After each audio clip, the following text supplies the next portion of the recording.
everyone, and welcome to Take Two Radio. I'm Pam, your host, and joining me today as my co-host is my good buddy David. Hello, David. You with me still? Hi. I'm still here. Okay. I'm doing pretty good. How's everybody tonight? Yeah, we're living, breathing, and excited about tonight's show as always. So let us start out by saying that we're very, very pleased to have with us tonight award-winning director, writer, and producer Michael Matteo Rossi with a long name, and producer Maria Kocharian, and shortly award-winning actor Jonathan Bennett. Welcome, Maria and Michael. Hi, Pam and David. Hi, thank you for having us. You're welcome. Now, are you guys on speakerphone, or how's that working? We are. We're on speaker. Is everything working over there? Yeah. It's just I hear a little bit of feedback, but it's not bad. Here, let's put the volume down a little. How about here? This way. Yeah. Nope, I still hear myself, but that's okay. Don't worry about it. As long as you guys can hear everything clearly, we're fine. Yeah, we can. So, Maria, I just have to say one thing before I start grilling Michael. Sure. You're the only one with the award-winning not in front of your name yet, but I can see that happening with this movie, so get prepared, okay? Oh, well, thank you very much. Looking forward to all of it. Thanks. Well, Michael, I'd like to start out with a little background on yourself. You really started young at writing, and you were 19 and already had a film out, Our Lost Translation. Tell us how you got interested in becoming a writer. Well, I started writing, obviously, before I started directing just because I was doing that even back in high school with creative writing and everything.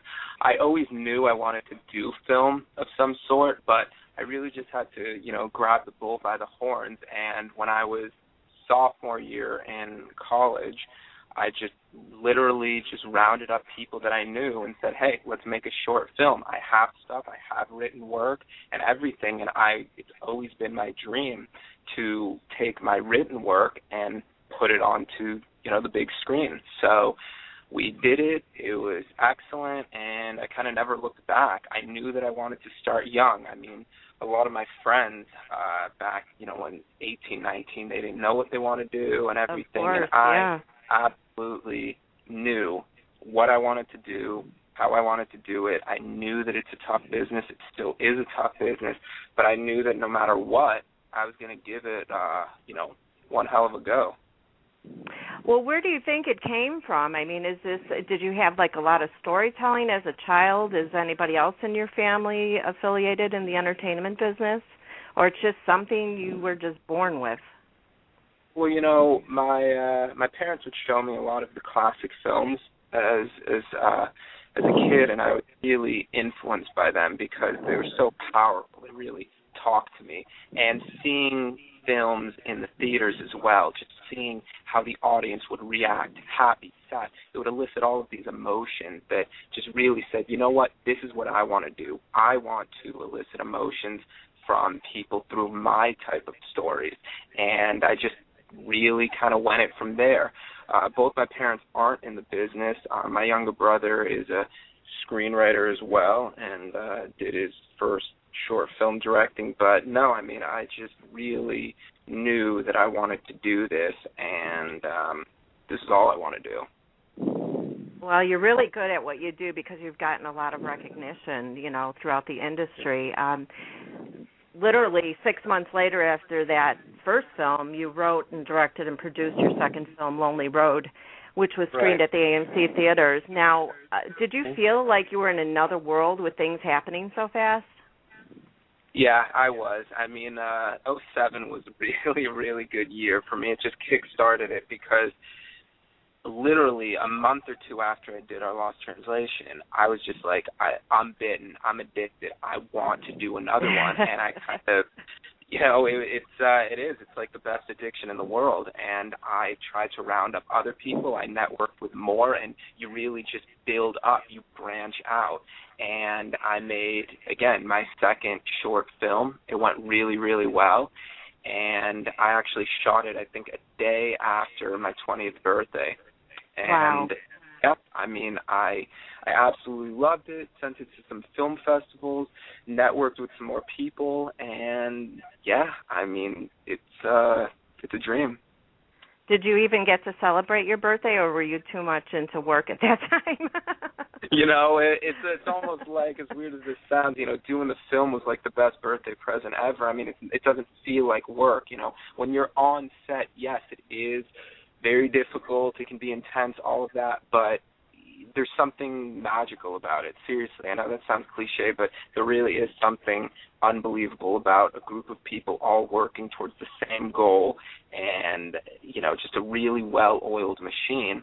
And you as the director and producer, you know, you are the captain of that team, what have you. And it's an awesome feeling, really. And how do you multitask?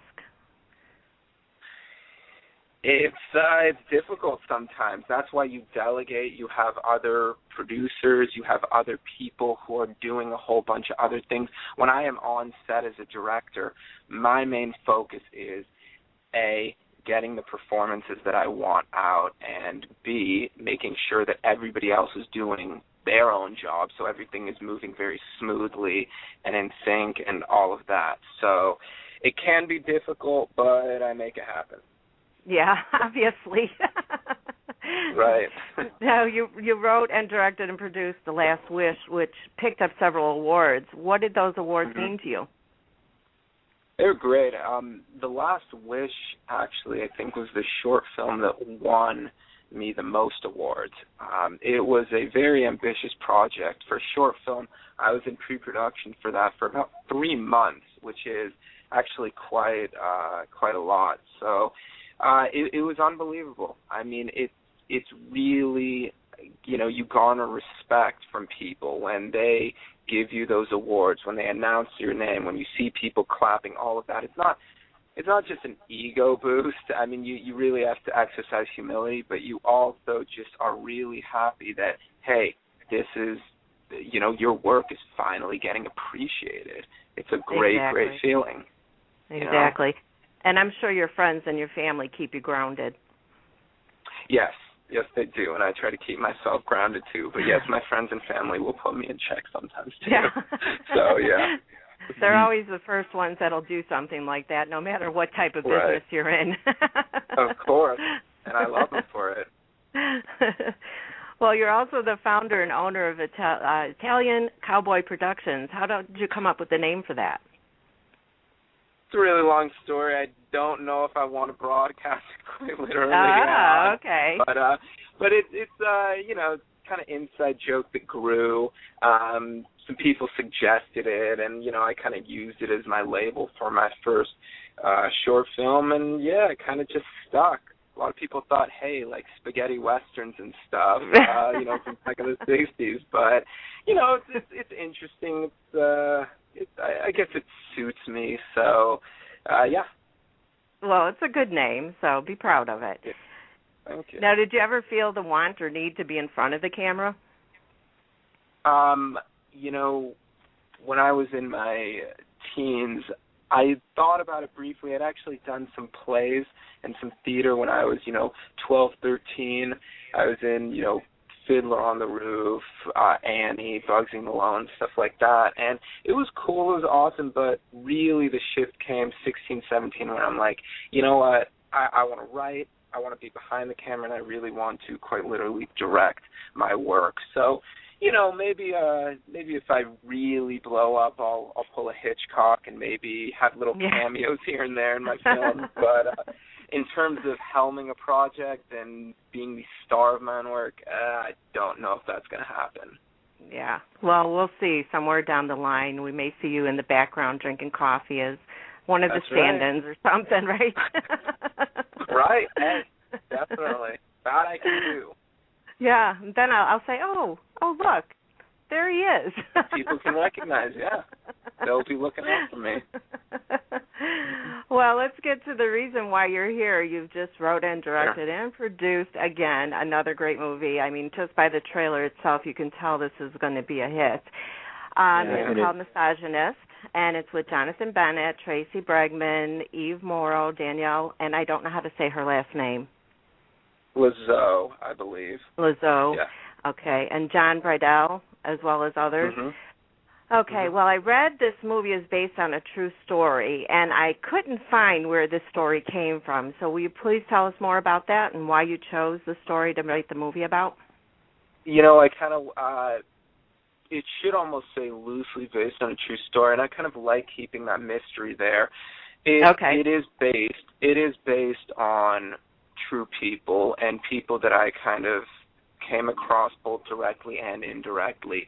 The title character was actually an individual that I had met just a few times and kind of knew more about through other friends and stuff like that. And this was down at San Diego State freshman year.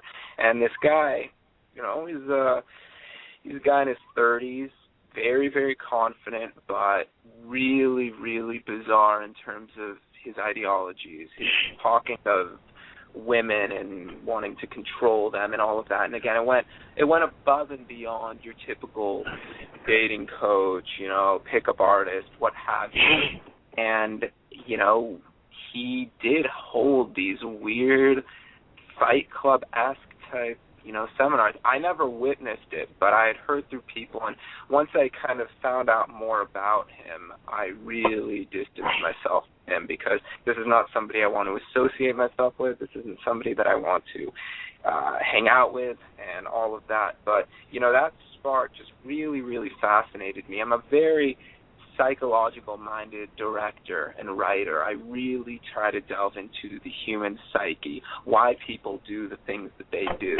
And from that little spark, I extrapolated it into what you have in the film and everything. But that's basically the core of where it starts.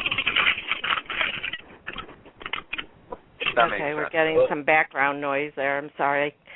I don't know where that's coming from. Hello? Hello? Okay. I think we have Jonathan with us. Jonathan, is that you? Yeah. Oh, well, welcome. Hi. We were wondering if you were going to show up. Here I am. Thank you for joining us. Michael is just telling us about the movie. I know, I've been listening. I didn't know if you could hear me or not. I All right, awesome. Hi, Jonathan. What's up, bud? Yeah, so yeah, I mean that's basically where the kind of story came from, and I'm a writer who really falls in love with my characters. As messed up as they might be, nothing pleases me more as a director than seeing actors breathe life and do justice to, you know, the characters that I write about and create and everything. So this film in particular demanded amazing performances, and that's exactly what we got. I mean, Jonathan did amazing, Jon Briddell, you name it. Everybody just really brought their A game, and it pleased me so much, you know. Well, when you were choosing a particular actor for one of the characters, what was your criteria? What were your thoughts that went through your mind when you were listening to them do a script read? Well, again, I mean, it's a lot of the obvious stuff, whether they can take direction well, if I want them to do it a different way, if they kind of understand that, if they try that, somebody who just really puts in a lot of effort, somebody who really kind of understands the psyche and the kind of motivation that goes behind these characters, and somebody that can really just have those levels of intensity, but also the levels of, you know, vulnerability and everything. The interesting thing about this film is